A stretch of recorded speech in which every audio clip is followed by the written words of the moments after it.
கர்த்தருக்கு பிரியமானவர்களே, ஆண்டவரும் இரட்சகருமாயிருக்கிற இயேசு கிறிஸ்துவின் நாமத்தில் உங்களை வாழ்த்துகிறேன். இந்த நல்ல காலை நேரத்திலும் தேவனுடைய வார்த்தையுமாய் உங்களிடத்தில் வரும்படி கர்த்தர் தந்திருக்கிற இந்த நல்ல நேரத்திற்காக நான் தேவனுக்கு நன்றி செலுத்துகிறேன். ஆம் பிரியமானவர்களே, இந்த நாளிலும் இந்த தேவனுடைய வார்த்தை உங்களை ஆசீர்வாதமாக நடத்தும் அப்படின்னு நான் பரிபூர்ணமாக நம்புகிறேன்.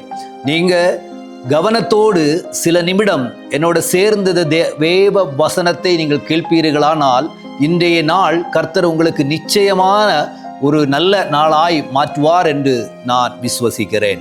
இன்று உங்களுக்காக ஒரு வேத வாக்கியத்தை நான் வாசிக்க விரும்புகிறேன். புலம்பல் 3வது அதிகாரம் 22வது வசனம். நாம் நிர்மூலமாகாமல் இருக்கிறது கர்த்தருடைய கிருபையே, அவருடைய இரக்கங்களுக்கு முடிவே இல்லை. வேதம் இப்படியாக சொல்கிறது, நாம் நிர்மூலமாகாதபடிக்கு இருப்பது கர்த்தருடைய கிருபை என்று வேதம் தெளிவாக சொல்கிறது. அப்படின்னா நாம் நிர்மூலமாகும்படி சில காரியங்கள், சில சூழ்நிலைகள் நம்மளை சூழ்ந்து கொண்டே இருக்கிறது. ஏன் நம்மை நிர்மூலமாக்கும்படி, எதற்காக சூழ்நிலைகள் மாற்றப்படுத்த வேண்டும்? எதற்காக கர்த்தர் நம்மை அதற்காக பாதுகாக்கப்பட வேண்டும்? தேவன் இந்த பூமியில் வந்து பிறந்து தன்னுடைய சிலுவை மரணத்திற்கு அவர் ஒப்பு கொடுத்ததே நம்மை பரலோக ராஜ்யத்திற்கு சேர்க்கும்படி. ஆதியாகம புஸ்தகத்தில் 1ஆம் அதிகாரத்திலே நமக்கு தெரியும், ஆண்டவர் மனுஷனை உருவாக்கி இந்த பூமியில் நிறுத்தி அவர்கள் பழகி பெருகும்படி கர்த்தர் அவர்களை சிருஷ்டித்தார். ஆனால் அந்த மனிதனுடைய பாவ பழக்கங்களால் சாத்தானுக்கு கிடைக்காம போன அந்த பரலோகத்தை மனிதர்கள் பெற்றுக்கொள்கிறார்கள் என்று பொறாமையோடு இருந்த அந்த சாத்தான் மனுஷனுக்குள் கிரியை செய்து அவனை பாவத்தில் தள்ளிவிட்டான். ஆனால் அதன் பிறகு நாம் ஆண்டவராயிருக்கிற இரட்சகர், அவர் நமக்காக சிலுவையில் மரித்து அவருடைய இரத்தத்தினாலே நமக்கு மீட்பு கொடுத்து பரலோகத்தை நமக்காக வைத்திருக்கிறார். இதை அறிந்த பிசாசானவன் என்னுடைய அந்த பரலோகத்தை தடை பண்ணும்படியாக சில தந்திரங்களை உருவாக்கி அவன் நமக்கு எதிராக போராடுகிறான்.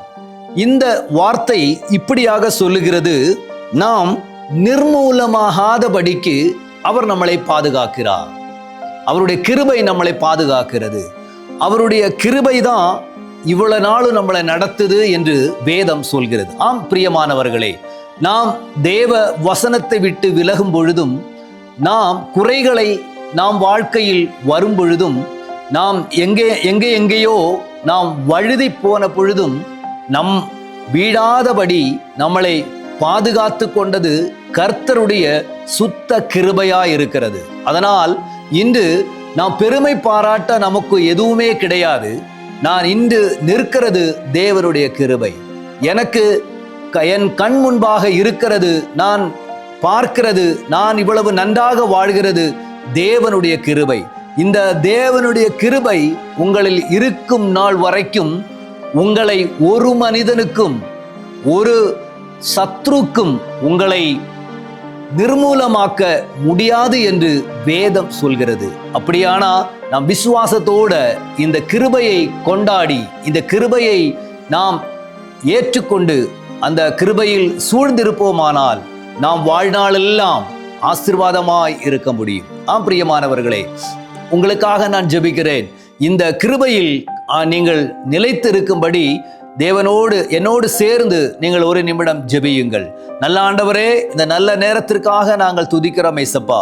உமது பிள்ளைகள் ஆண்டவரே நிர்மூலமாகாமல் நீங்க வைத்திருக்கிறீங்க, உமக்கு நன்றி செலுத்துகிறேன். அவர் வாழ்நாளெல்லாம் இந்த கிருபையில் நிலைத்திருக்கும்படிக்கு உமது வல்லமையாய் நடத்தும்படிக்காக நான் ஜெபிக்கிறேன். இயேசுவின் நாமத்தில் எங்கள் பிதாவே, ஆமென்.